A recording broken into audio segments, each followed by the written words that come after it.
it's gotten to I've the been in point a where both relationship of them like is that. where both of them is looking well, I think the ones that can really sit there and talk about it and really laugh about the situation, like, wow, did you see that? Oh, dang, she's got her body is all put together. Like, I wonder what she's doing to get her. A woman in her mind, she's probably wondering what she's doing to get her body snatched like that. Whereas a man looking like, well, dang, she got all these cakes, all these cakes. I would like to, I would, I can Double A, imagine double playing up. it, you know?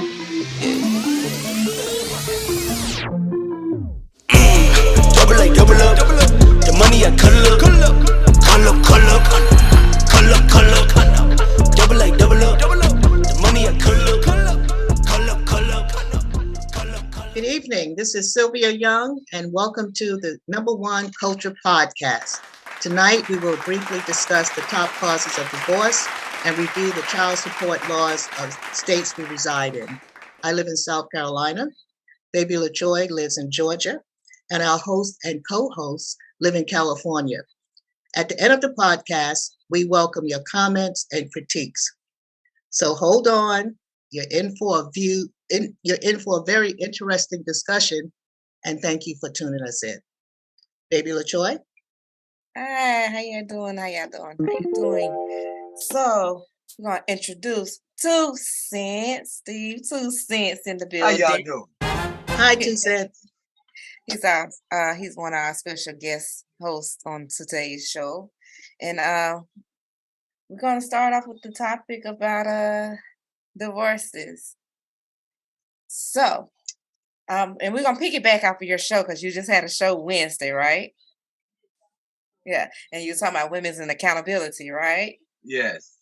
So, speaking on the accountability, how do you feel about the situation with divorcing? What is the #1 cause of divorce in your opinion? The #1 cause of divorce, in my opinion. Yes.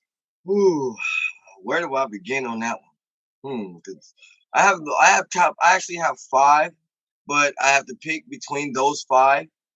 The top one, and honestly, is I would say the lack of appreciation in the relationship. Because when a person goes unappreciated through being with someone, they tend to feel a discernment against that person. They tend to feel, well, they're not wanted or they're not loved enough by this person because the person is not receiving them in the way that they should be received. So it's a barrel of communication skills. Any thoughts on this, Miss Sylvia? Well, from my research, #1 cause of divorce is infidelity, followed by constant arguing and fighting. Yes, it is. Okay, thank you. All right, Mama one plus. Yes, lack of How you intimacy. guys are doing? I'm here. That was a good one. I like it, that one. Yes, absolutely. And lack of intimacy, distance, which you find a high divorce rate when you're dealing with military because of the distance. Right. As women, we need to at least have some attention at least once every 6 months. She's good now.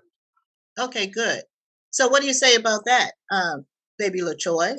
Do you agree that infidelity could be the leading cause of divorce besides arguing and fighting all the time? Well, I'm a product of the infidelity, so as y'all can see, she hit 3 of those topics for me. Yes, I used to be married, and we married young. My husband and I both were in the military when we met. I ended up getting out due to service connection disabilities, and then my ex-husband continued on in his career journey in the military. To me, it wasn't so much that he was doing the infidelity because he wasn't doing it at home. What really put the cherry on top for that is when he brought it into my home, into the place where we rest our heads. And it was like, dang, I'm 20 minutes away in school trying to better myself so that we can have something better. And you're out bringing somebody home from work into our home. And it was I think the situation that really hurt me the most was that at the time when this took place, um, Trade Center had already happened. The My husband and I got married shortly afterwards, and then during the time that I started attending school, it was only the one transportation where I had his car. So I would have to go pick him up, drop him off, and then rush out to go to school because of the timing or whatnot. And so when he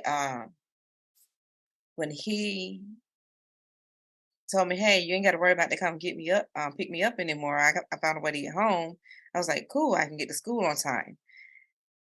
As a result, I met a friend of mine, and she asked me shortly after because she was going through some issues with her potential mother-in-law, because and her boyfriend's mother, and she asked me if I could let her and her boyfriend come stay with us.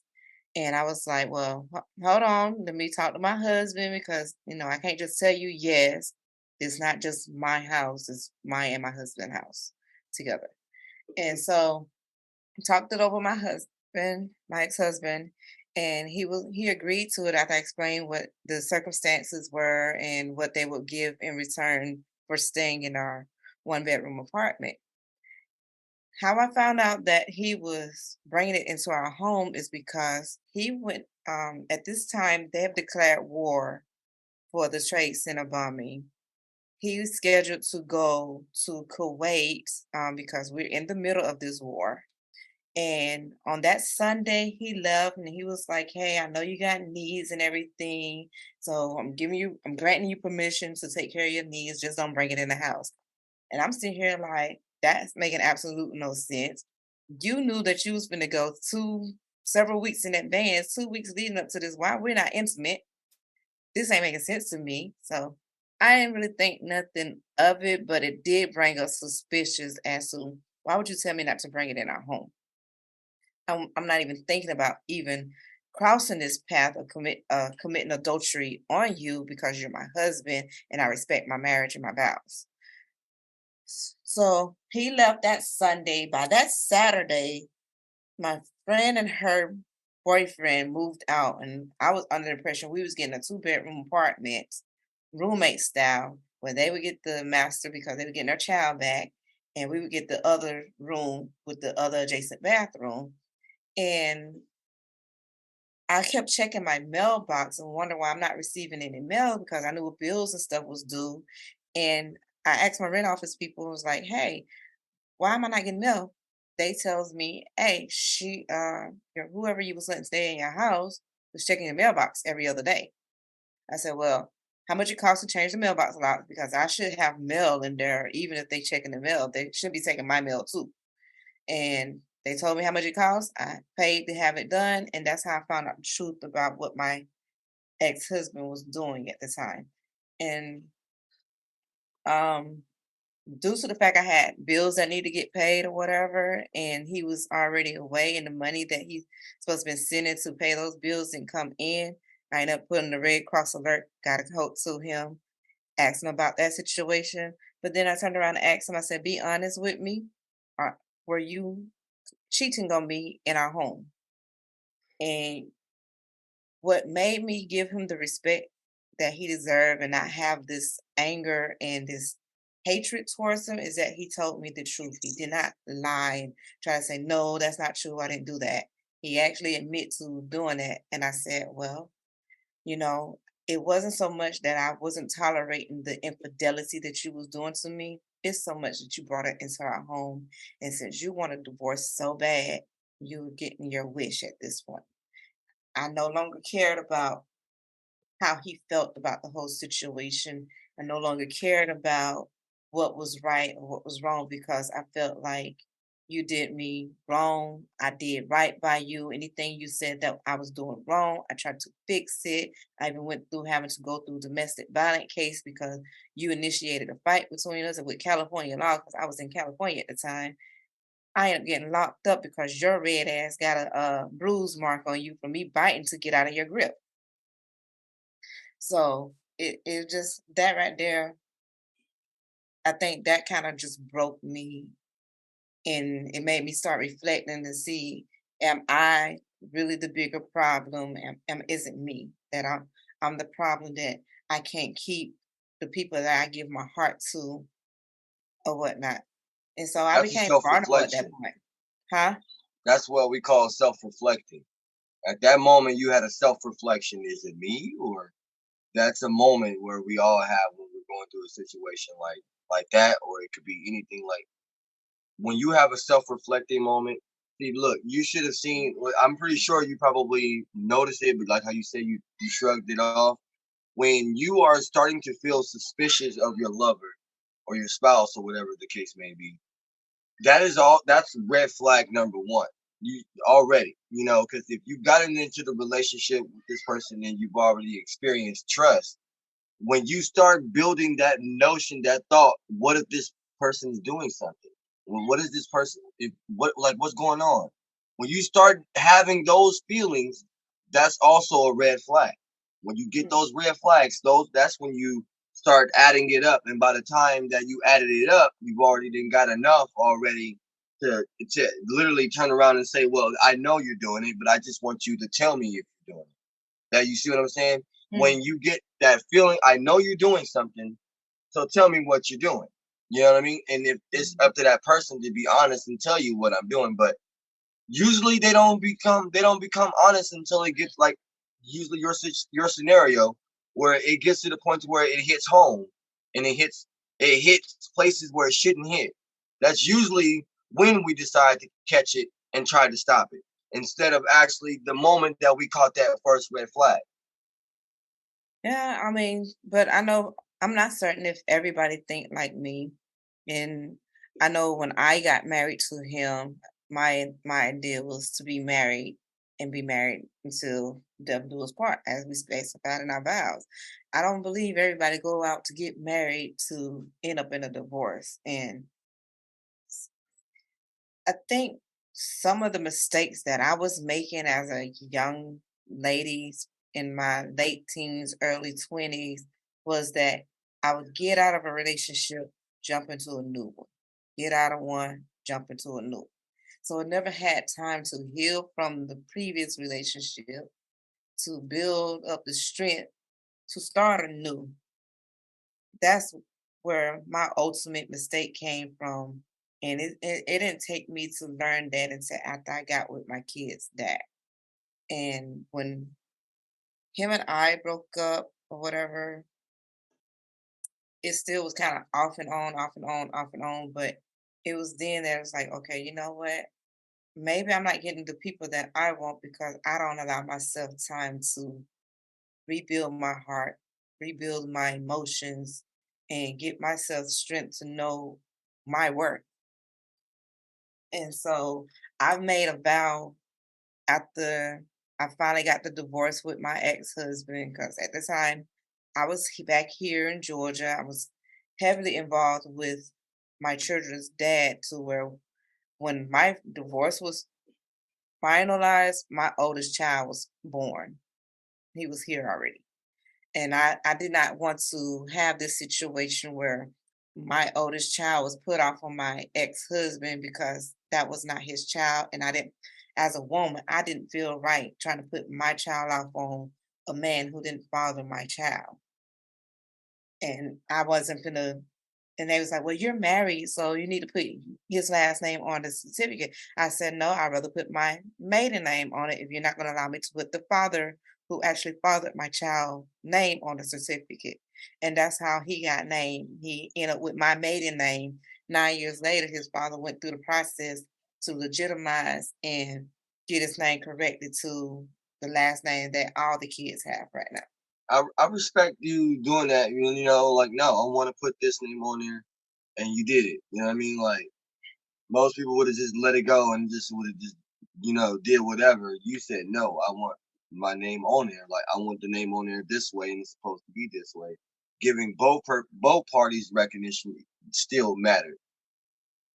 Yeah, I still had my ex-husband name attached to my name, and I just didn't feel right because at the end of the day, yeah, he may have did me wrong infidelity wise, but when we were together, we had fun together. He treated me like a wife should be treated when we were together. So I don't have the anger towards him because at the end of the day, looking back, hindsight, yeah, we were definitely young, 22 and 24. We still hadn't lived life to understand how marriage worked or whatever. And there's a lot of people that were like, well, we've been married since high school, since we got out of high school, and we still happily married today. But at some point in time before you, if y'all was married since high school, I'm pretty sure prior to y'all getting married out of high school, y'all had been the best of friends prior to. Y'all got to know each other because it was a school interaction or whatever. Whereas me and my husband, we met after I got back into the States from Japan because I was pregnant with my first late daughter from her deceiving father who committed adultery on his wife and lied to me and was like, I'm just dating to uh see who I really want to settle down with, I'm not attached to anybody. That was the lie that he told me, and me young and naive at the time, I believed it. I gave him a bit of a doubt because I was like, well, he's from my state, so I know that he respects the moral of marriage. Uh, so wonder how they prove you wrong. I was just about to say, it don't matter where they from. It's always gonna be that one person that's a sour apple out of the bunch. You know what I'm saying? I mean, it's just basically saying we have a hell of a way of picking the apples out of the basket. you know, it comes down to how a person perceives things, and it always starts off good in the beginning. Sometimes the beginning could be 6 months, sometimes it could be a year, sometimes it could be even 6 years. You know what I mean? Like, it just depends on how strong you guys keep the connection going. And a distance can also play a part in keeping a relationship healthy, because if you guys are away from each other for so long, it can grow a little difference within each other to make you think and feel differently. But what I believe is, to keep the relationship strong, you have to have communication, even in this. You have to have. I mean, if we have video call, yes. After we have video call, an hour and a half later, I'm calling your phone just to talk to you again. And after that, I'm sending you emails. I'm doing all type of everything which way to keep the contact with you, to prove to you that my initial actions are good. I'm not changing the way I feel. I'm not changing what I'm doing. When people tend to change up on things, that's when it tends to get different. You know what I mean? It's all based on how we treat each other throughout the relationship. Some people stay faithful for a while. Some people tend to. It's like how people say, "I fell out of love." You can't fall out of love that fast either. You know, and when you love someone, you choose to give that person an actual eternal bond, which is connected spiritually.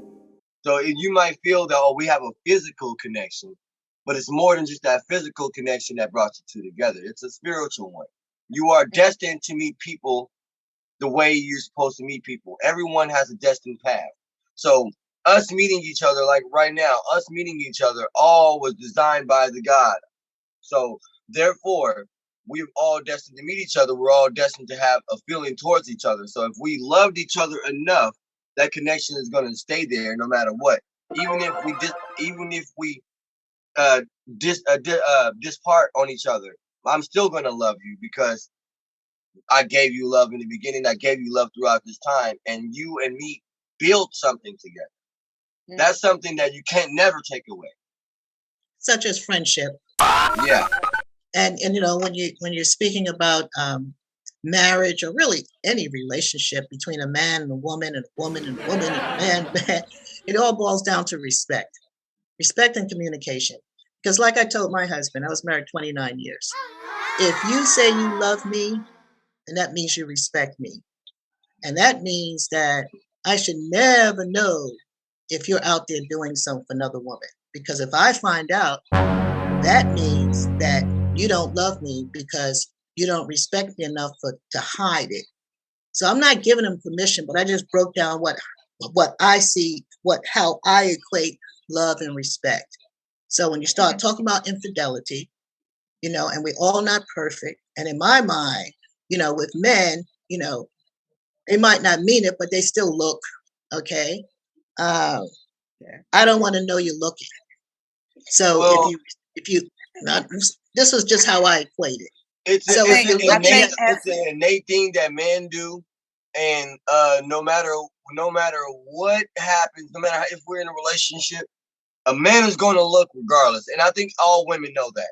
So we know that, but you don't have to look when you're with me, and that's why I already threw it out there. That's respect. You know what I'm saying? Okay, that's what I'm talking about. Yeah.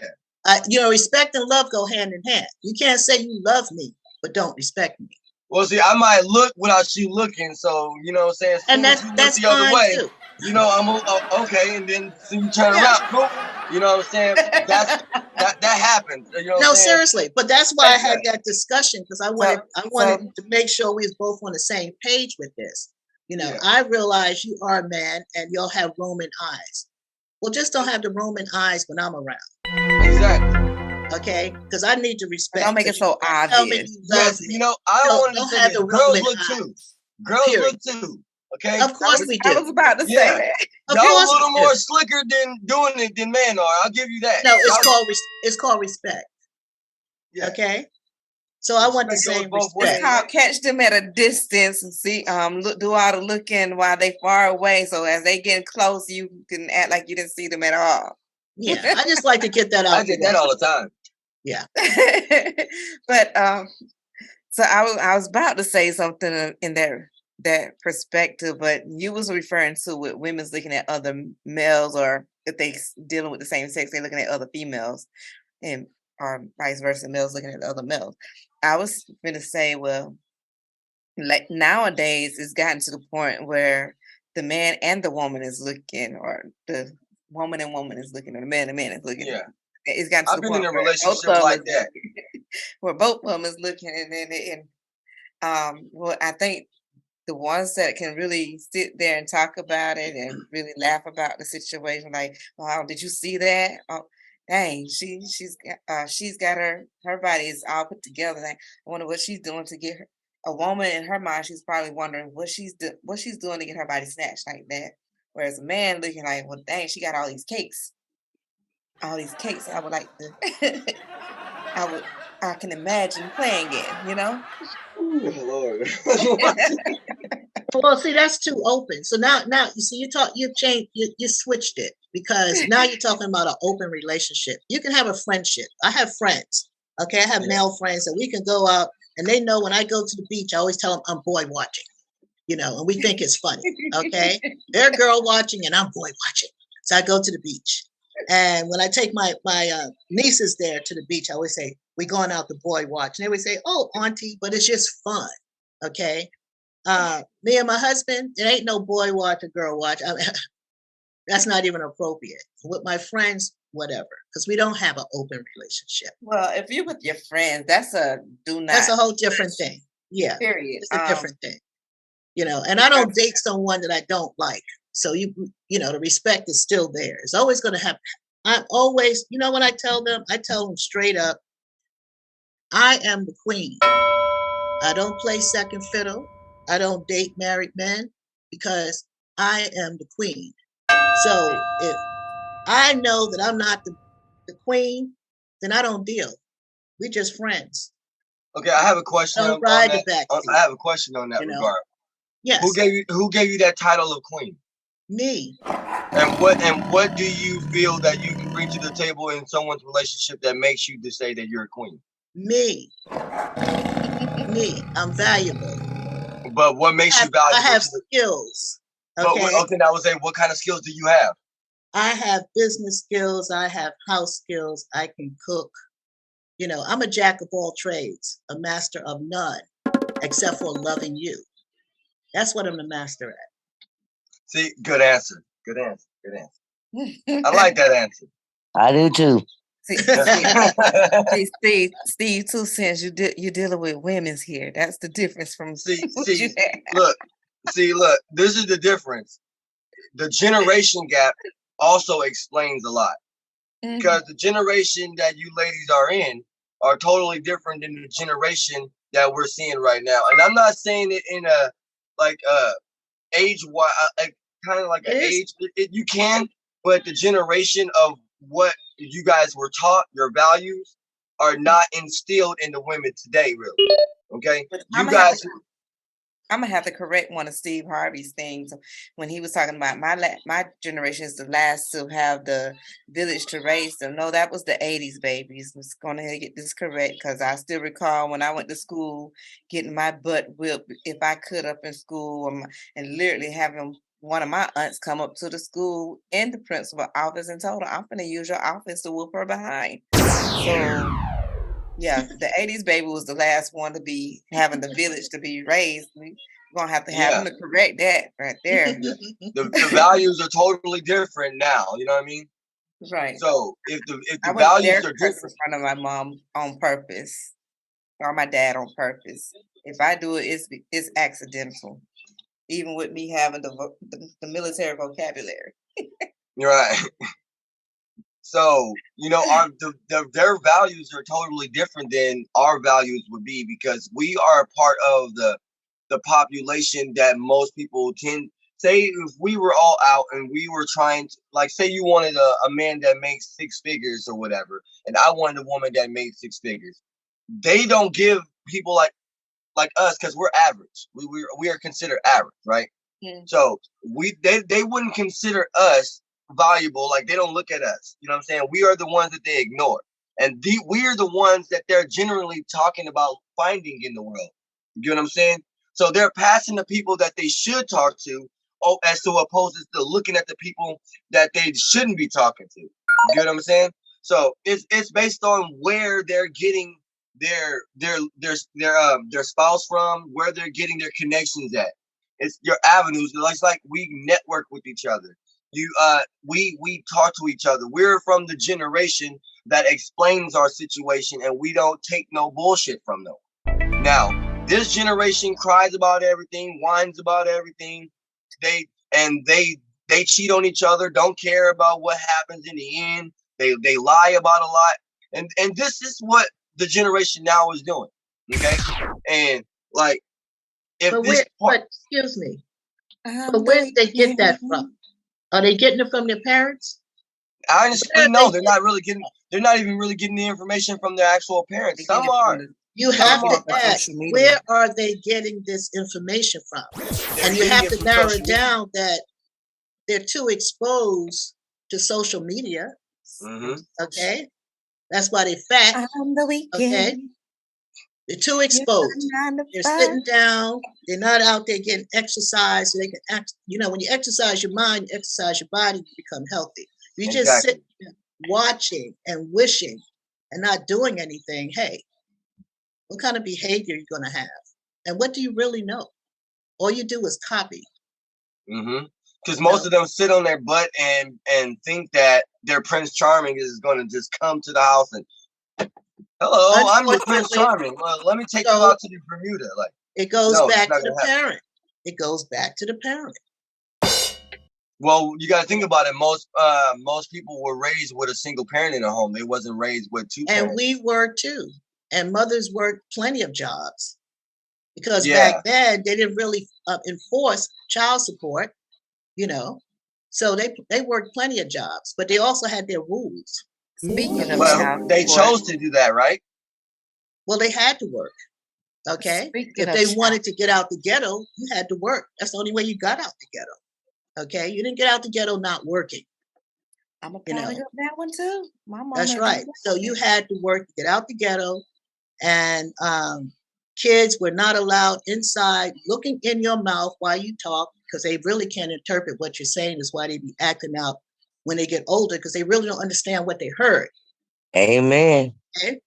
Yes. So grown folks talking, get out this Amen. That's right. That's right. And we stayed outside until it was time to come in. Oh, You the know, kids so don't Right, like doing that right, no more. Well, different see, look, right. I do that to my kids. I make sure I do that to my kids. 'Cause I'm still from that generation. But the Mhm. people, that's what I'm saying. It's the generational thing. Because the parents nowadays, which are these people now, they're grown. So they're raising children while being children. Yeah, children raising children. Yes. Exactly. So when you narrow down exactly what's the root of the problem, when you go deeper into it, what was created for that to happen? It was created, well, society itself, the system itself was made to make black people specifically uh, have the father out of the home. That's literally was targeted. Uh, and what created that problem, that's definitely the main problem I see in the black community is no father in the home is because of what the systemic system has done to the nuclear family itself.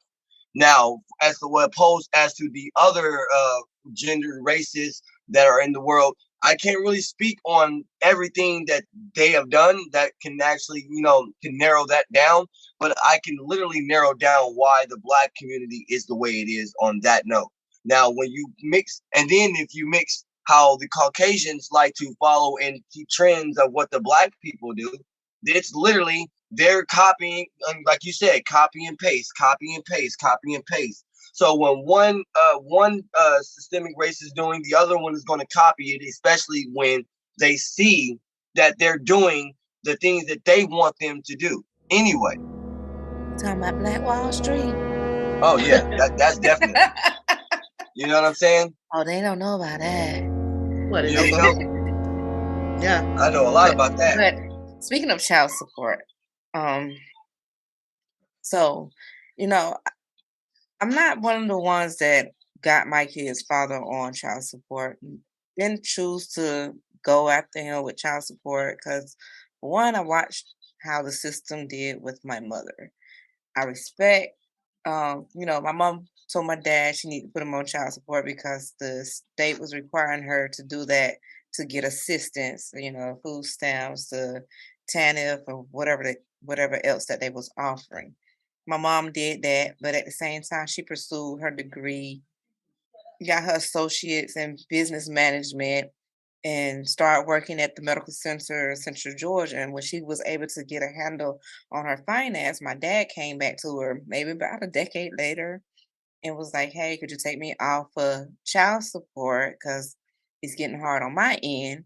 And my mom did that, and my dad was like, "I will continue to send what I can afford to send, but it's getting too hard on my end to where I'm barely surviving with the child support coming out weekly out of my check or whatever." My dad said to this day he's always had the utmost respect for my mom because she came to him when she needed to put him on it. She didn't just put him on it being spiteful or whatever. And then when he asked her to remove it off of him, she did it. Um, and they worked mutual things out. And my daddy came every summer, every spring break, every Christmas holiday, came and got me and my brother, and we spent our time with my daddy. There was no ifs, ands, or buts about it. And even when my mom went through a hardship time in '97, I believe, '97, my dad took on my baby brother, who's not his biological child, because he wanted to make sure that my mom was straight. Period. So it's very rare to find men's like my dad or whatnot. But but my mom also had her baby daddy with my baby brother, and he owed her back child support, and the state didn't really enforce it back then. And when they finally started enforcing it, my brother was grown, and I'm like, $50 a month? What is that? What is that? And it's like, well, how much did they really order? And my mom explained to me how much they ordered and how much he back owed her. And I'm like, well, what's the purpose of giving you that if what is $50 going to do with the way inflation is going up and everything? And so I felt like I felt like the child support system enforcing it and then taking their cut side of it. You get a court order for this amount child support cut because they feel like they're rendering the service of enforcing it. They're taking 40% of the cut. A lot of people is not even aware that they're taking 40% of the cut At the end of the day, the child is the one who's hurting. It's not the mom who's hurting. It's the child who's hurting. And it really boils down to those women that do get that big lump sum of child support money, and they're not missing that 40% because it is enough to support whatever they need, their needs, not the kids' needs, their needs. They're living off of this. They're not out there trying to go get a job. They're not out there trying to make something better of their life because they want to live off the father's money that he's making from his job or whatnot. And it kind of goes back to something you were saying, Steve, 2 cents about the the rich was it the rich white ladies back in the days where their Yeah, husband was making 6 and 7 figures at the job, and they got a put in the system divorce. for, yeah, they got a divorce and they put in the system for child support or whatever. So it's just I just kind of felt like it really kind of frustrated me. And then those women that's quick to holler child support because the father's moving on with his life, and they still hadn't let go of what they used to have.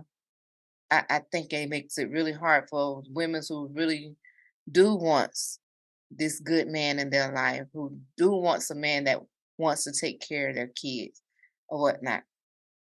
So while we were spending all this time over the week, during the week, trying to figure out how to really explain this, I went through and did some research with child support here in Georgia, and come to find out, they say if the mother and the father never married each other, the father, even if he signed his name on the birth certificate, even if the child got his last name, do not have rights to his child. What's y'all thought on that? The reason why, honestly, because I heard you mention that yesterday too when we were talking, and I said I'm gonna save this for when we come into the conversation. Mm, Now, to me, I think that that's just a way, like I said, the systemic racist. They already know that that 78% of the people, men that are on child support are black.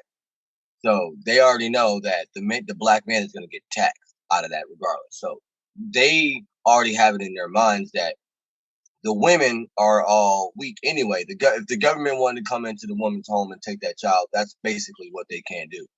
Remove the father, therefore they don't have no issue when it comes to actually taking the child when something does happen or when they want to take the child. It's just like these things was going around, like child support services were going to people's homes and just wrongfully taking their children and have no actual real evidence on why they wanted to take their children. It was like nobody was really talking about it for a long period of time. And it was happening in Texas, and it went from Texas to Atlanta, and it went from Atlanta to Florida. You know what I'm saying? Like this was literally going on, and what I see is when it comes down to the child support, and the father does not have any rights. The father has rights, and is for every man to know. If any man is watching this, you do have rights. Because they said that you don't have rights, you do. You created that child with the woman, therefore they actually have no legal power. What you need to do as a man, you need to go and fight for your child if you want to be in that child's life. If you don't want to be in that child's life, that's where you take upon their actual need and then go about your life. But that child support, when people hit for child support, most of these women think that they're going to get all this money. Like I just showed my mom a video the other day about this basketball player who got hit by this girl for $1,200 a week. And she only did it because he broke up with her and got with someone else. And he's literally helping that girl and that girl take care of both their kids because he's the actual NBA basketball player. She mm, chose it to make it harder for him. And this is a black woman, by the way, who's doing it to the man, to another black man. You know what I'm saying? So this is the reason why, if you guys want to know why the divorces is always high and the divorce rate is always bad, because females get jealous, females get envious. These emotions tend to take over when they're breaking up. And then they use this as a weapon. And the system is designed to make it hard for the black man and make it good for the black woman or the white woman to actually hit the man where it hurts, which is usually his pocket. So I figured this is just a way for them to get more money out of the black woman and more money out of the black man, because 90% of them don't even receive half the money that child support is taking anyway. So, you know what I mean? Like, it's just basically a Ponzi, another Ponzi scheme for the government to take more money from the people's the man's pocket. The man is usually one to pay. Yeah, in the state of South Carolina, they require 25%, of the non-custodial parents' income. And when you think about 25%, what can 25% do as far as supporting a child? Buying What is diapers, that's about 25%? it. And the minimum child support per child is $100, and that's if you make $750. That's your gross income, for the month and stuff. But it's not a lot of money at all, and I was really surprised. And we know it. We know it takes a lot of money to raise a child. A lifetime of money. A lot of money to raise a child. And I actually did the statistics. I found out that an average child, what we spend for an average child from the year that they're born to 18 is approximately over $250,000. If not more. If not more. Yeah, especially if that's one child. Yes, that's one child. Yeah. So basically, and I guess it depends on what state you live in. Like I said, South Carolina is 25% of the non-custodial parents. But then again, this is a poor state and they don't pay a lot of money. What is the percentage in Georgia and California as far as what the non-custodial parent have to pay? In California, they actually are a little more lenient when it comes down to the father and child support, which is what I can say is actually a good benefit. So if you're in California, you do, as a father, you do have a better chance of getting your child. So if you're getting child I was just talking about the percentage. Yeah, like the percentage is roughly around like 30%. 30%, yeah. Okay. And what about Georgia, baby LaChoy? That doesn't seem like a lot of money, when people tell me how much they pay, and I was like, that's it, especially with inflation. I was paying $389 every 2 weeks. I was paying $389. Okay, and how many children? 25%. That was only taken out for one child, but they tried to get me for all 5. That's why you was paying $389 for 5 kids. No, for one. Okay, so you was paying $778 a month for one child. But she was only literally receiving $250 every check, almost $300. Because the state was taking the rest. Yes. It's 25% here in Georgia, with the non-custodial parent is paying about $430 a month for one child. For one child. Well, I guess it's based on, so it's $400 a month, and they're making about $1,600 a month if they're paying 25%, which turns out to be $400. Okay. So, but you have someone that makes less than that. Again, like, in South Carolina, if you're just making $750. I just got an even bigger breakdown here. So it says for an adult that's making $800 for the non-custodial parent, $800, $850, $900. I'm just gonna go down. For one child with a parent making $800 is $187. Parent making $850, $208. Parent making $900, $218. 2 child, $283, $298, $313. 3 child, $330, $347, $364. And it keeps getting higher and higher as the more kids they produce. Right. Right, because what they do is they take the mothers. They take both parents' gross income, and then they basically do their calculations. Right. So they should be basically paying the same amount. You figure the custodial parent is paying this amount, so you have to, pay the same amount that she pays in order to take care of the children. Not unless you have extenuating. Honestly, I have an idea that I wanted to bring out that I just want to see if other people will feel that. What if we took out child support and have something called a dependency aid? So it's like dependency aid is basically when we say we separate and we have a child and we're not making above the actual quarterly amount every month.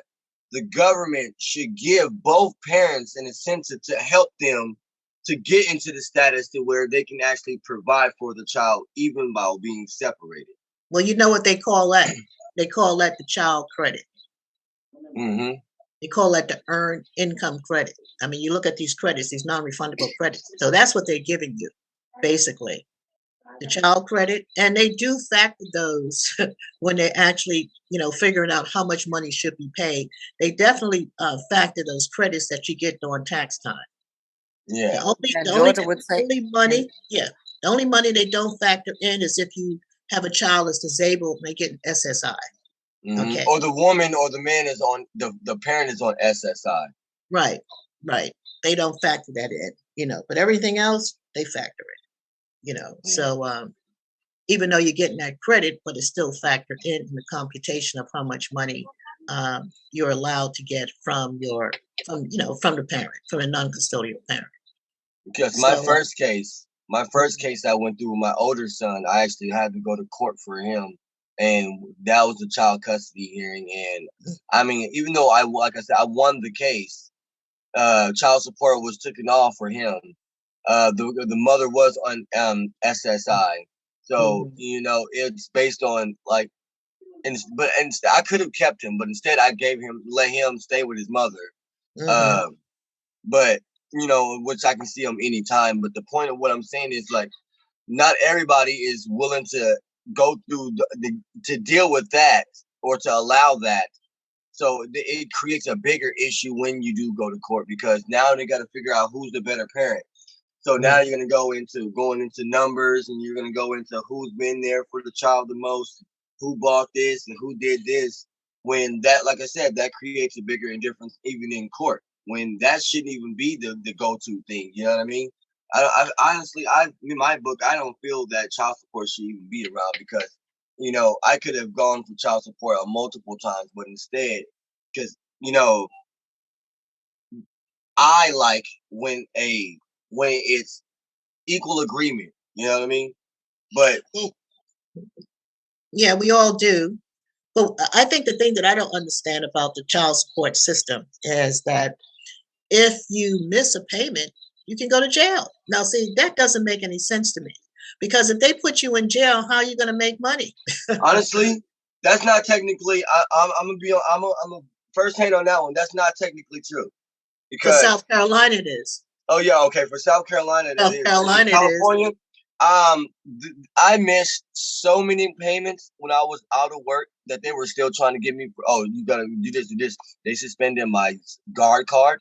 They made it to where I couldn't get a license. They also I was $20,000 behind, and they kept calling my phone, harassing me about, you need to do something. You're gonna pay. And the last time that they finally called me, they said, well, we're gonna end up putting a warrant out for your arrest. I said, well, go right ahead, stupid. You're not gonna get your money in. And when you put me in jail and then I get out of jail, you're still not gonna get your money. So how about that? And I literally told that, and they left me alone. In South Carolina, I eventually paid it off. When you go to jail for child support, you have to pay it in full before you are released. And there is no grace period with child support. Okay. No. And it's the same thing as if you do not see your kids for 6 months. Okay. They call it abandonment, and they can take your parental rights. So, but I mean, that goes to the situation. At the end of the day, it's hurting the child. Like, of course, you're trying to enforce these laws, but you're not looking at the damage it is causing. If you really want this stuff to work and get these kids the money that they doing, I mean, do what y'all been doing, garnishing their checks or whatever. One. Number two, don't suspend their license to stop them from getting from point A to point B, because now you're stopping them from working. So put them in your system that you build off of test results that they took back in the 3rd grade, which is really stupid. And then on top of that, you sitting there making the parent that is receiving the child support feel like, oh, I got the upper hand, and you're going to pay me the child support. And it goes to making me wonder, hey, how many of these parents, regardless if they're male or female, doing what they're supposed to do with the child support money. How much is this money really going to the kids? Is it going to the kids getting their clothes, their school supplies, their hygiene necessities, food, and whatever else? Or is it going to support your fashion abilities for the women, Joe? Nobody asked you, Bixby. uh, Supporting your hair and makeup and your wigs and your lashes and your nails and stuff. I mean, for the fathers, is it supporting you going to take some other female out on a date? You But know? isn't that their prerogative? I'm thinking that the parents, and this is male and female, that are incarcerated are probably incarcerated because they don't work, and that's probably why they put them in jail. Because if they're working, I'm sure they're trying to do something, and the courts will work something out with them, in extenuating circumstances. But I'm thinking, and I don't know this for sure, but I'm just thinking that when you hear of cases of the dad or a mom, because it could be either one of them that's liable for the support, jail is usually because they're not working. What do you think? Well, there was a situation on a paternity test court case or whatnot that was aired out on TV, where this man spent 5 years behind bars for a child that wasn't even his. That's not even funny. That's wild. And he showed proof where he was paying the child support, but they still found the way to lock him up. And when he went and did the DNA test, come to find out he didn't even father this child. And the guy, he was in restitution. He was in pure tears, like, you just ruined my life. I had a great job. You had me locked up for 5 years. 5 years. For a child that's not even mine. I mean, they spend so much time trying to enforce these laws, but are you really doing your research to see if the mothers and the fathers who are getting granted this child support doing what they're supposed to be doing for the kids? I know a dude at that's the end of the day, there should be some kind of receipt showing I'm taking care of my kids with this child support money. This money is not going to help benefit me. Yeah, now if it's helping pay part of your rent, and it's helping put food on the table, and it's helping to get them their clothes and stuff or whatever, and paying some of the bills to make sure that they are keeping a roof over their head, lights and utilities on that they need to get through each day. We can't. But shouldn't that be done without child support, though? It's supposed to be, but then you still got those mothers that's out there using the state system. A lot of the child support case come from where the mother went to get government assistance for housing, for low income housing, and to get food stamps and Medicaid and TANF. And TANF is part of the income that they're receiving from getting assistance.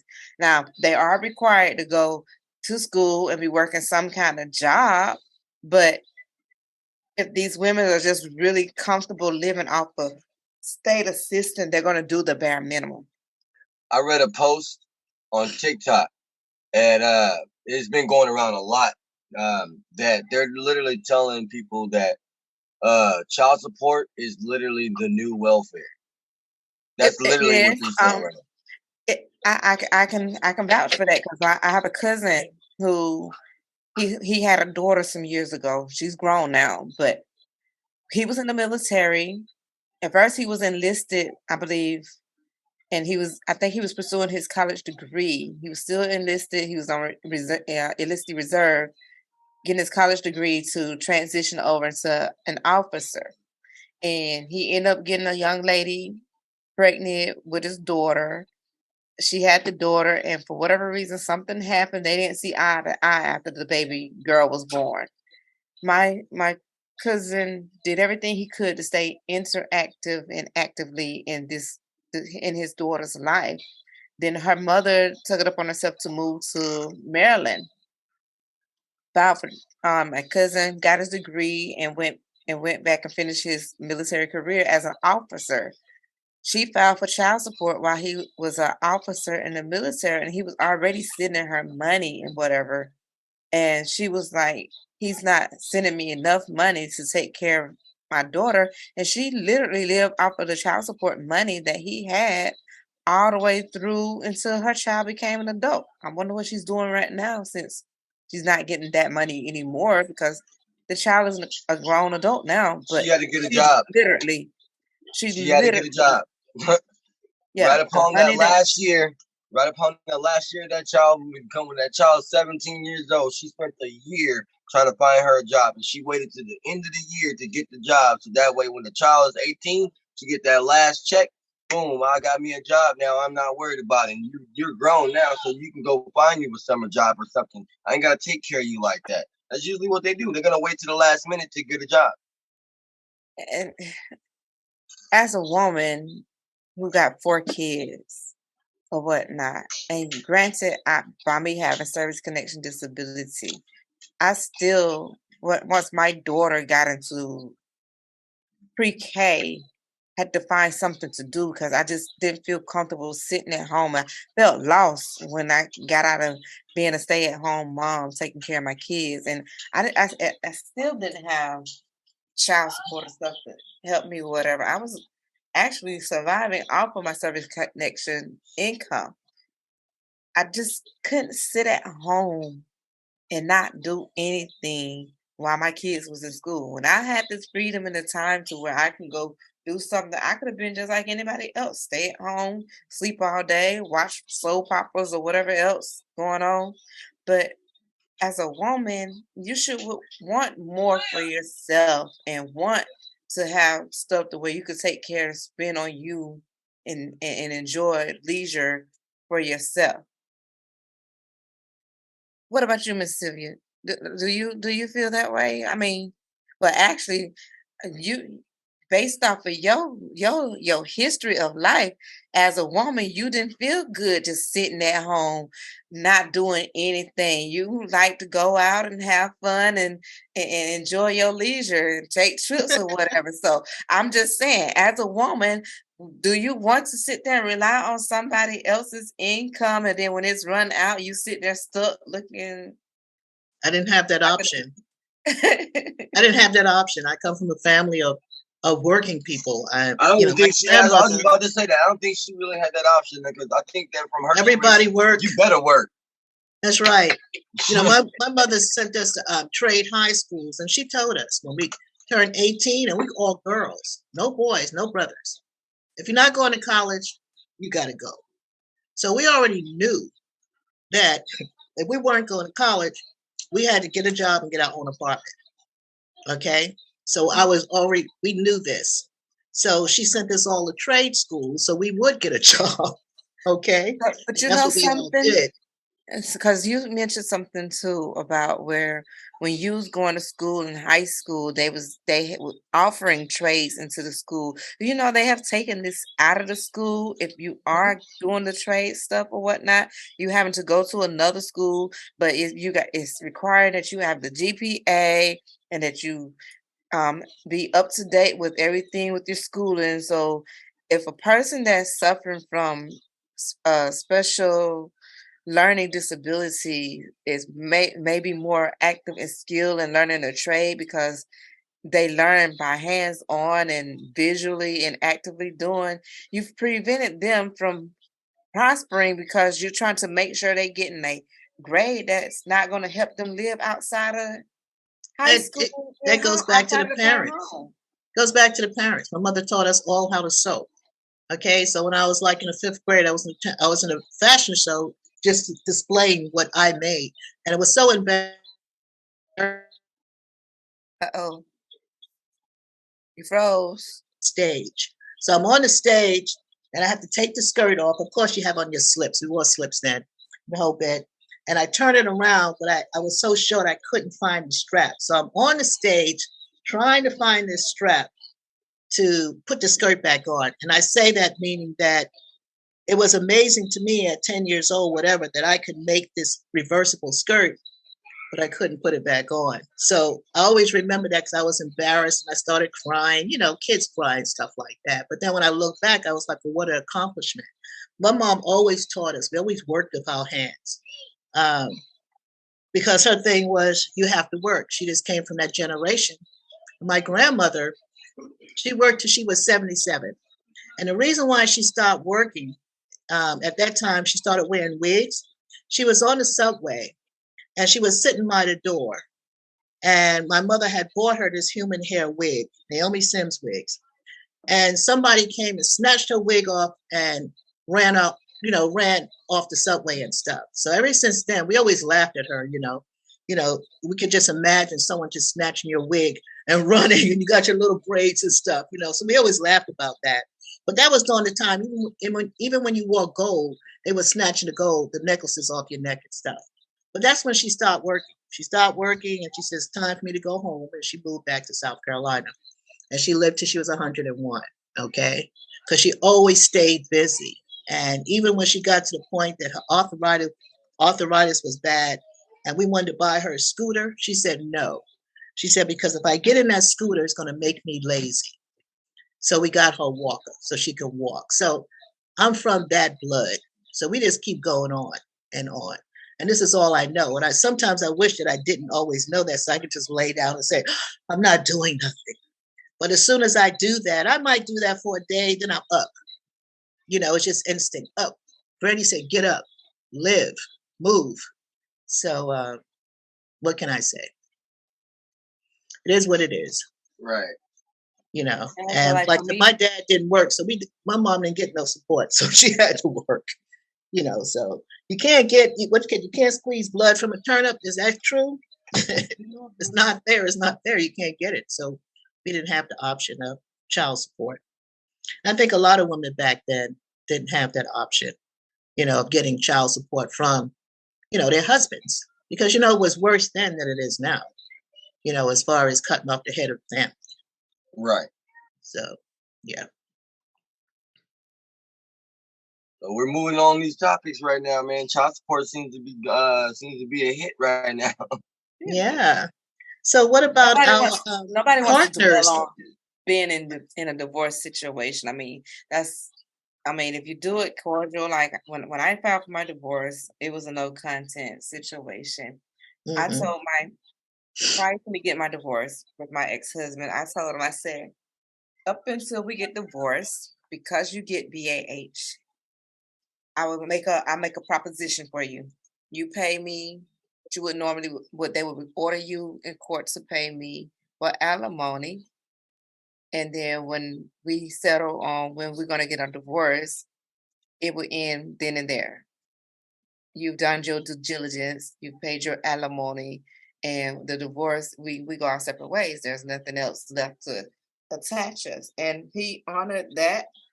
And up until we got the divorce, that's how it was. He paid me what we agreed upon. And when he needed me to reduce it down because of whatever the circumstances that was going on his end, we came to a mutual agreement that worked for both of us. And when the divorce was finalized, we parted our separate ways.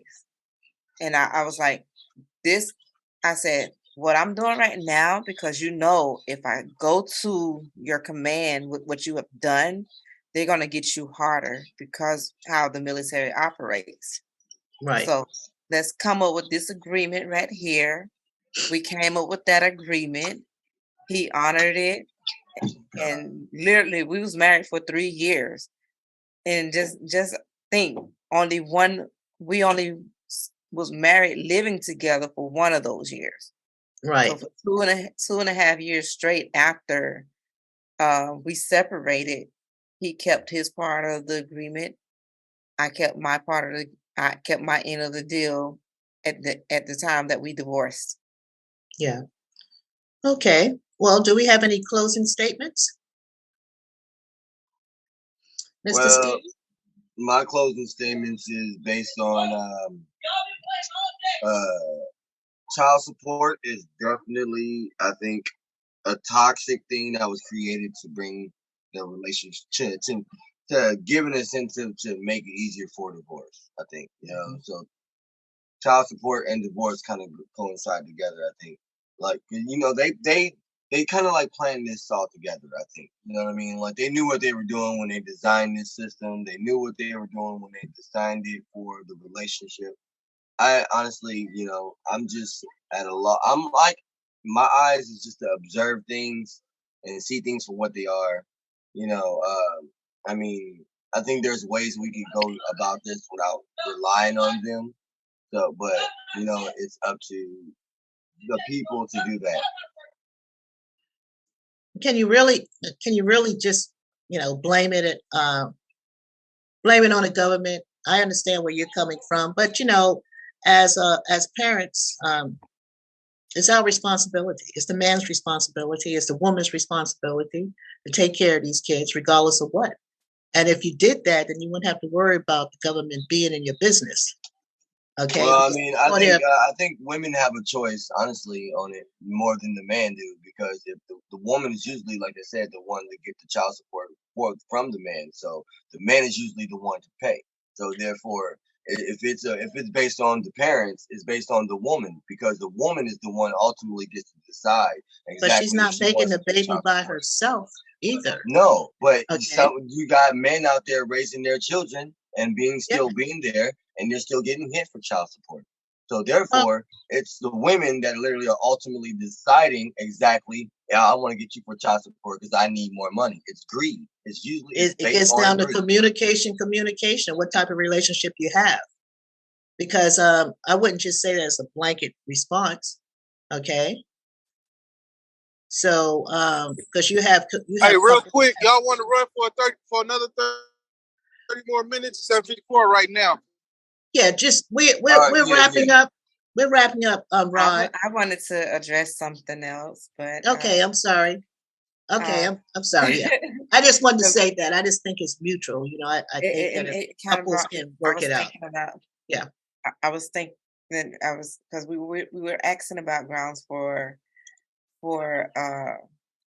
divorce, and it got a lot to do with what we talked about a few weeks ago with dominance and submissive. And my question is, in the beginning, if the woman is the most dominant person, she's taking care of the household or whatnot, and the man finally, come to his senses and realize, hey, I need to take care of my house. We got kids.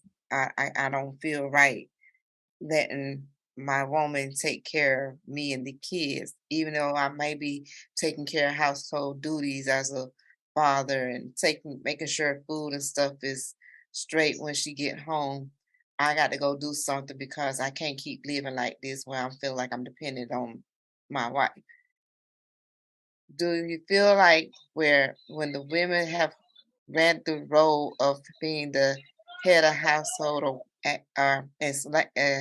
slang term, wearing the pants in the house, do you feel like the women get to the point where they forget that they need to become submissive and let the man do what he's supposed to do?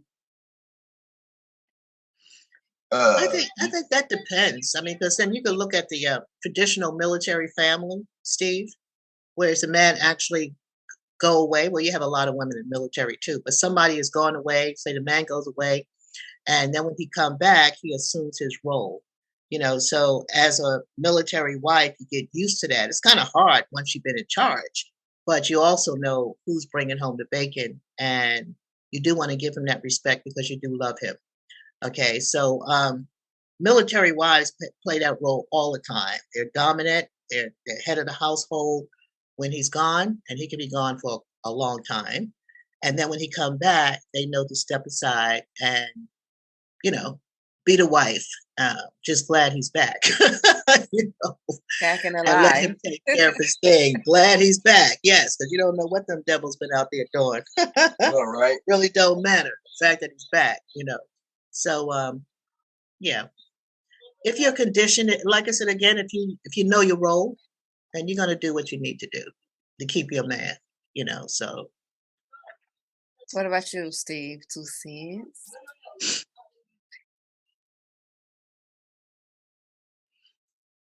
Oh no, I'm all good on this side. Okay. Well, Oh, we Mr. got you quiet? He got quiet. Oh yeah. Yes. Well, I mean, it's I honestly, I mean, I really, listen to you guys, listening to you talk, and it's like I hear what you're saying.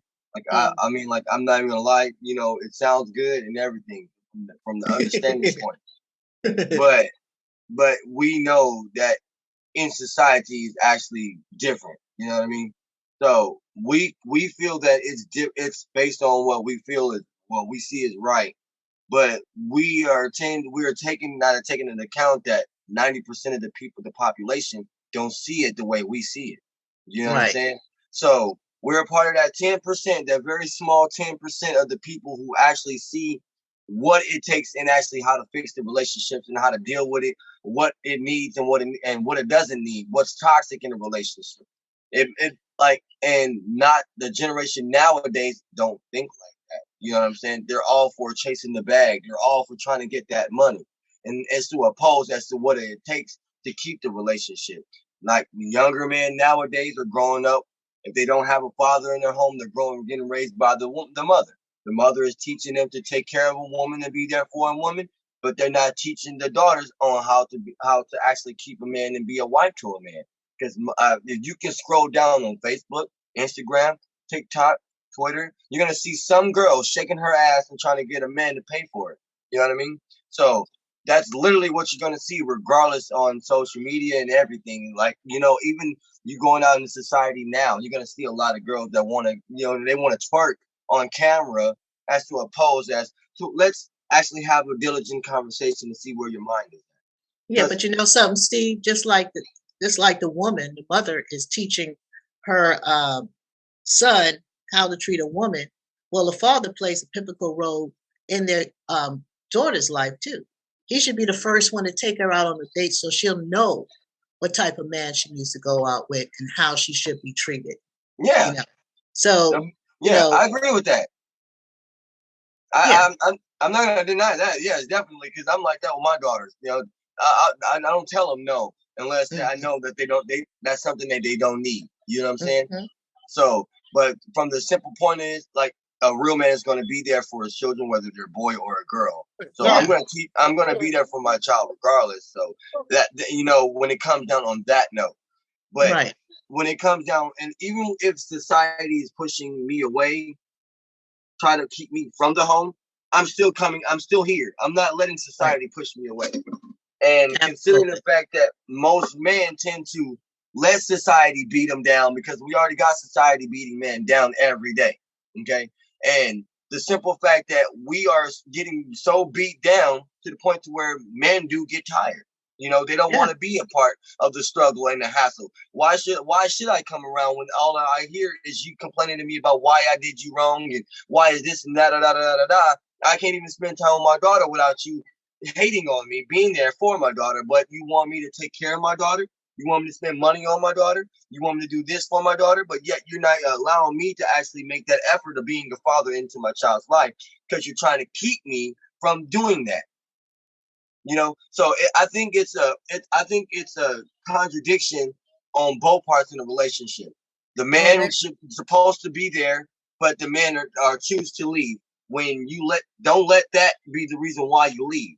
You That goes to parenting, using their kids as pawn to control and dictate how a person interact with the child. I think that's disgusting to me that you will use your child as a reason to try to dictate and control how the other person should interact with the child. I mean, that's regardless if it's the mother, regardless of the father, whoever the custodian parent. If you're using your child as a pawn, you disgust me. I'm just gonna put it out there blunt. Yeah. You're very disgusting to me. You making it really hard for a person like myself or a man like Steve, my brother, my cousin. You're making it really hard for them to, for one, trust the other person, trust anybody else that comes into their world, because they're afraid that if we connect on this level, are we going to last long? I mean, this is part of why people are afraid to even get married again nowadays, because it's like, dang, I got burned so bad from this last relationship that I put my all in, and they burnt me so bad to the point where I don't know if I really want to try this again. Like I I've said, never been married, and from the perspective of what but you've the been in a route of what relationship. the route You've been I see the relationship going, I would never get married. You know, I in, mean, just from perspective of the understanding and experience of watching relationships, I would never get married. The reason why I chose to never get married is because there's not really much of a benefit as a man nowadays being married. He's gonna lose if she cheats. We separate. I lose the house. I lose this. I lose income. If I cheat, I still lose the house. I lose the income. I lose this. So it was your man. You're in a lose-lose situation if you get married. So technically, the best suit is not to get married. Find you a woman that will understand the role of being with you and take that role and appreciate it. Saying, okay, you don't want to get married. I understand, and I see why you don't want to get married. But I'm still here with you. I But if understand it. I'm she's going to your be right, supportive. but if she's gonna be supportive of you, even with all that, that right there tells you then and there that she's one of the ones that you can, that you can spend your life with.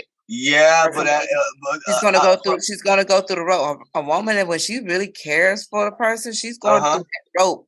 She's gonna jump them hurdles. She's gonna yeah, do and when she everything she get mad, can. she gonna surely let you know too. Yeah, but I mean, it's only to be real. I mean, she's letting because she care. It's one of the ones that stop complaining about stuff, that gets quiet about stuff, and they have nothing else to say to you. Those are ones where you know that it's over. I've always tell anybody, if you see me get quiet, just know that it's over, and I'm already making preparations to end this, and I'm gonna find the best way that when I walk away, I don't even have to look back. I I have got like nothing that to too. look back, whatever. I mean, at the end of the day, if a woman is if she understands what you're saying about you don't want to get married, and she's gonna go through these ropes and these hurdles or whatever, she truly, genuinely love you. And at some point in time, eventually, once you get old, you're gonna be like, well, dang, she been with me 20 something years, like my daddy. You end up going around, you go ahead and marry this person because they've been with you through all the hurdles and all the ups and downs, the low income finance where you got okay finance and stable finance. They've been through you with your kids going through stuff and putting you into a lot of financial debt because they done did something stupid and got themselves in trouble with the law or whatever. I mean, it's just mere fact that if a woman is with you and she's with you for the right reason, she's gonna be there for you no matter what. And it's Yeah. not, and that's the one that you're gonna want to keep into your world. I hear you on that one, and that honestly, and I'm not knocking those who do get married. You know what I'm saying? So if you got a woman like that, you want to get married to her, by all means. You know what I'm saying? Congratulations and good, and you know what I'm saying. But my perspective is, I've been through too much, and my trust has already been damaged. So while I'm in the process of healing, I'm not gonna sit there and put myself through a situation and being with a woman if I'm not mentally stable enough to keep that woman or to deal with the issues that come from the woman because I'm still healing. That's right. That's the problem. Most people tend to get into another relationship while they're still healing and they're hurt. You get into a relationship while you're still healing and you're hurt, it's not gonna last long in that new relationship. Something's gonna get damaged. And that is the problem that causes in relationships, period, too. And I think, me personally, I'd rather be happy with dating around. If I'm free, I'm dating around. Yes, okay. I respect you. You respect me. You know what? I'm not going to stop you from doing what you're doing. But at the same time, you look at me. I'm doing what I'm supposed to do. And if you're still rocking with me, then that's cool because you have to earn my trust just as well as I have to earn yours. I'm not just gonna jump into this relationship just giving you 100% trust. Not because women are cheaters too. They cheat better. They cheat more and faster than men and better than men. So, like, you know what I'm saying? Like, yeah, shaking you. Y'all agree that I'm not gonna argue with that. I know nothing about that. Listen, I know nothing about that. Right, baby Troy, we know nothing about that. We are so. No, I seen her. She nodded her head to the side. I seen you, LaToya. You got a point. Women cheat better than men. Hold on now. in any relationship, if I dedicated myself to you and we're together, I'm not gonna go out looking for Tom, Dick, and Harry to go play around with so I can have options because I don't want that shit done to me.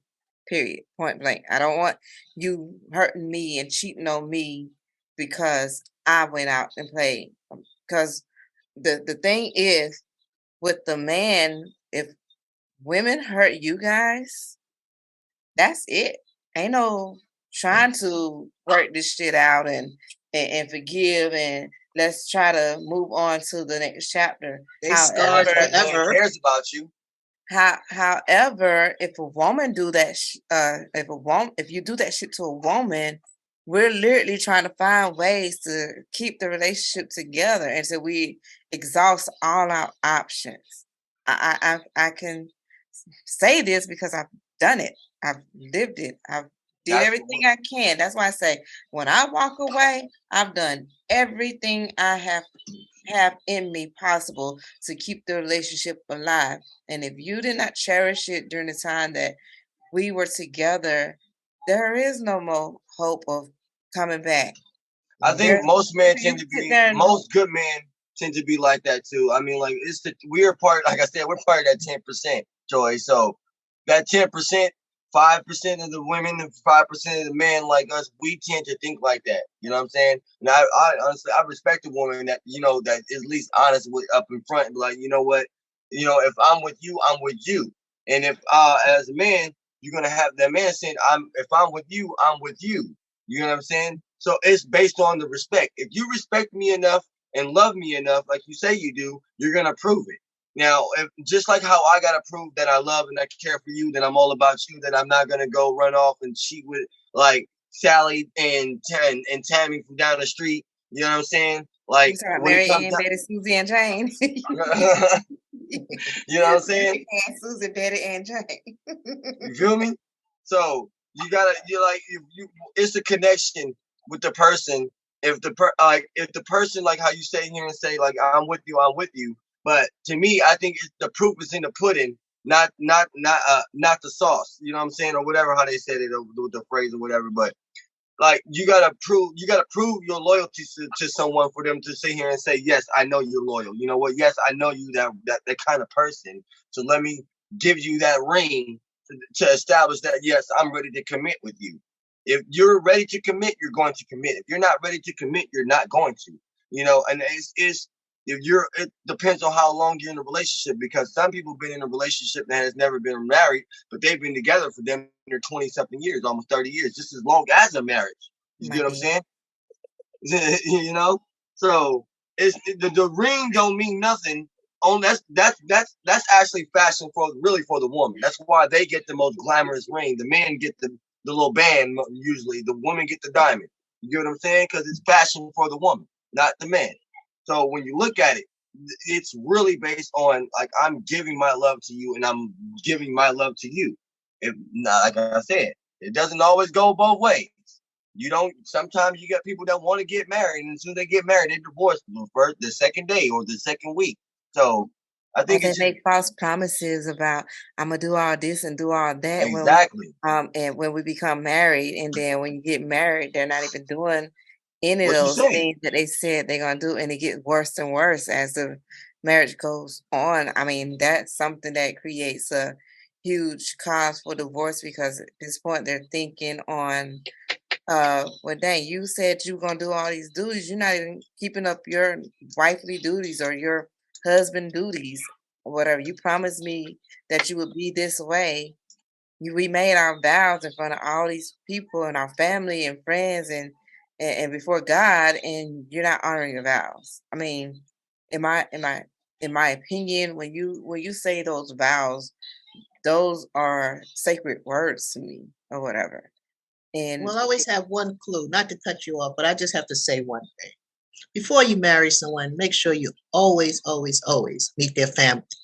And Yeah, especially their parents if the parents are alive. Because you can tell how a man gonna treat you by the way he treats his mom. right. I mean, that is so telling, you well, know. shoot, So my ex-husband was really really good at giving false pretense of how a relationship going to be because he treated his mother very well. Like he treated his mother very well. He had respect for his father, so it was just like, yeah. I mean, So you could just basically say you wasn't in love. Because when a man loves you, you know it. You know, it just boiled down to it. I guess Pretty if I much. was still in love, I would still be married. But when you're in love, you do a lot of things, and the love and the respect go hand in hand. So you would try everything to keep it together, both of your wills. So it is what it is. Just boil down to we're gonna love each other, and that's not even hard to say because it's so truthful. I mean, what else you gonna say? You know what I'm saying? All right. And I'd like to thank everybody for allowing me in. I'd like to thank everybody for bringing me onto this. This was a good topic. Good. Definitely. I hope everybody come and visit my podcast when it's out. Empowerman Podcast. On YouTube. You can check out my podcast also on Pod 582 at WordPress.com. Okay. That sounds good. Yeah, I look forward to talking to topic. I wish I could have been on your topic about accountability, but I was in class at that time, so catch me next month walking across the stage. Yeah, we have a lot of time, a lot of topics when it comes to relationships, so it should be very interesting. Hey, Rod, we're ready. Look at him. But see, I do want to bring. Gave you a joy. Do the next topic. I want to focus on family and relatives because you got family that not blood, huh? Sorry, can we just wrap this up and we can talk about this afterwards? So Rod can talk about next topic for the following week. Oh, they have decided already. You know how they be changing. They've already decided. Family and relatives. Next week. I see. Okay. And he's trying to talk to us, and he's on mute. You're on mute, Rod. You're on mute, Rod. You're mute. You're on mute. Sorry. So you've been cooking the whole time. He was over there talking. We about to leave out. Like, share, subscribe. Be sure to tune in to Empowerment Podcast also. Okay. And, we'll see y'all next Friday. Next Friday. Same bat time, same bat channel. All right. But like I said, be tuned in to Empowerment because we'll be on there too. Okay. Sounds good. Bye-bye.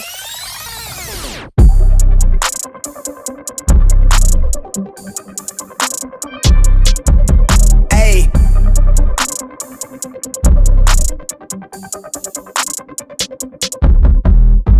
They been on their ass, bitch, I'm on the rail. I wrap it, I bag it, I pack it for sale. Got feeling on speed out, I hit me to chill. I give it a thrill, I put it on film. Niggas facade, get applaud, that ain't real. Come to my section and flex, we can tell. I got a show and she dipping them nails. I'm flipping my L's, I know they could tell. I did it too major, they hit me for favors. Been him since the cable was cut in the cradle. What's up, only right that I do it. Colossal until I'm a boss, so they want me to fail. Look, we prevail. Tell them to point out who said that they run it. Bitch, I'm on your tail. Know that they talking, they telling them tales. Just know how to tell, that shit for the sale. Hey, they talk like they got it, but they need to stop it. I'm leading with logic, my heartbeat is frosted. I seen it, got optics I needed from Shawty. She mean with the top and it's obvious. They need him a target, I'm dodging their darts, make them reach for the stars. I'm dumping, I'm forcing the punt off the runs. I'm moving with caution, I'm saucing my nigga is nothing. From nothing to something they'll never be. Tycooning, I'm Dre with the thizzle face. I'm nothing my section has ever seen. Run the ice so I'm clutch, I don't need a screen. I'm Curry, I spit shit from 30 deep. Do the pin in the pad like a surgery. She been curving you just to flirt with me. Toolie tucked off, but the jewels out. I just sent her home with a full mouth. I'm a rare breed when the moon out. I'ma stop playing by the rules now. I been ran plays, need a new route. Queen said she needs space in a new house. Mom told me that she pray for the kid every day. No wonder I'm getting paid for the tunes now. They been on their ass, bitch, I'm on the rail. I wrap it, I bag it, I pack it for sale. Got feeling on speed out, I hit me to chill. I give it a thrill, I put it on film. Niggas facade, get applaud, that ain't real. Come to my section and flex, we can tell.